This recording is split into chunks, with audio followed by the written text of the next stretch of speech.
Assalamualaikum warahmatullahi wabarakatuh. Kami dari kelompok 5. Perkenalkan, nama saya Respi.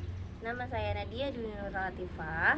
Di sini kami akan membuat video tentang penghitungan tata letak daun pada batang. Simak videonya. Tata letak daun pada batang terbagi menjadi 4. Yang pertama, kemungkinan tata letak pada daun, rumus daun, bagian tata letak daun, dan diagram batang. Kemungkinan tata letak daun terbagi menjadi 3. Yang pertama, tiap buku-buku batang ada 1 daun. Contohnya pada daun singkong.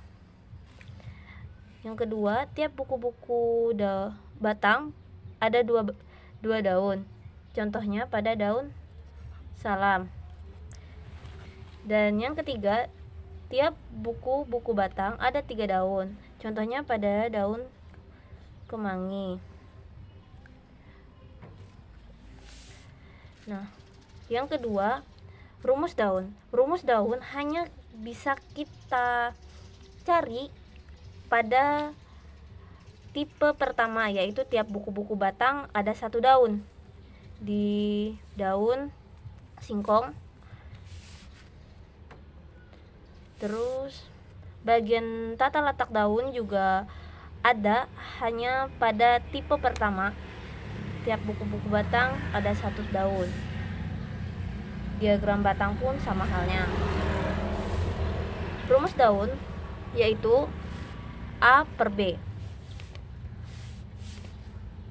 A per B. A itu putaran, jumlah putaran atau jumlah melingkar.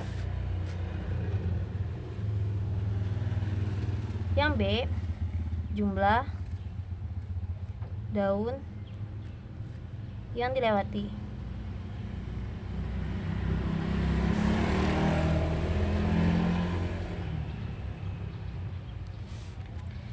Nah, sebelum kita menentukan A dan B jumlahnya, kita tentukan dulu nodus mana atau daun yang mana yang akan menjadi patokan utama atau dimulai angka 0. Nah, kita beri tanda 0, cari yang sejajar dengan angka 0. Yang sejajar dengan angka 0 adalah yang ini. Yang sejajar kita beri tanda X. Dari 0 kita beri tanda angka 1, 2, 3, 4, dan yang terakhir kita beri tanda 5 di X. Berarti jumlah daun yang dilewati adalah 5 dan jumlah putarannya dari nodus ini 1, 2. Jadi putarannya sebanyak 2 kali.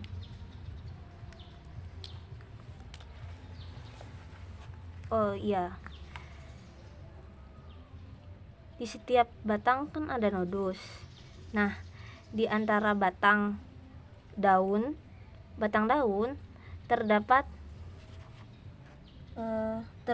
internodus, jarak antar daun ke daun. Nah, begitu. Terus setelah A dan B telah ditentukan, kita cari lagi bagian tata letak daun. Kita membuat bagan, kita harus membuat itu menjadi 5 bagian per post-it. Jadi bagan itu kalau dilihat dari samping seperti tabung, maka kita akan menggambar bentuk seperti tabung. Kemudian ada garis 5 itu karena rumusnya 2/5. Kemudian setelah digambar batangnya secara dari samping, kita tentukan titik-titik letak daun dari 0 itu di samping kanan, kemudian 1 itu di samping kiri, kemudian yang nomor 3 itu di samping kanan agak belakang, ditandai seperti itu spiral sesuai dengan urutannya dari bawah ke atas. Kalau sudah ditandai 5 titik tadi sesuai dengan letaknya daun pada batang, kemudian disambungkan. Garis lurus itu menunjukkan bahwa garis itu ada di dalamnya batang, sedangkan garis yang putus-putus itu menandakan bahwa garis itu ada di belakangnya batang. Jadi itu cara untuk menentukan. Selanjutnya yang keempat, diagram batang. Diagram batang dilihat dari atas berbentuk lingkaran. Kita gambar 5 bagian karena di bagian terdapat 5 nodus dan rumus yang didapat 2/5. Kemudian kita tentukan bagian 0,5-nya sesuai dengan di atas. Kenapa 0 ada di kanan? Karena sesuai dengan bagan. Jika bagian-bagiannya sekian ke atas, maka bagannya semakin spiral, semakin ke dalam.